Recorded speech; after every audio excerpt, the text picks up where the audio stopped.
Decimal minutes. What are decimal minutes? In terms of Excel's definition, I'm going to explain to you how to convert decimal minutes to time. Brad Williams, Excel Prime. Section 1214, how to add and remove parts of time and dates.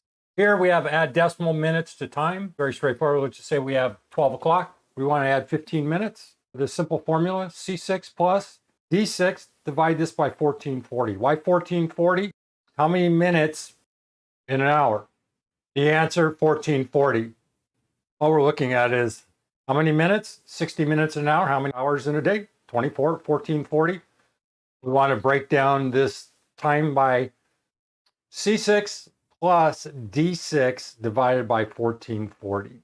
Remove the C6, put this in general time, and that's the serial number I've been talking about in the past. 15 minutes represents 0.014 of an hour. D6 divided by 1440. 15 minutes represents 0.01104 of an entire 24 hours. Put in D6 minus 1145. You want to go backwards, plus 1215. You can change the format however you want. Go back, look at time. You can have an instant time. And what I did was I just went to time, click time, and I hit time here. Again, you just you can hit Control 1 and format this any way you want.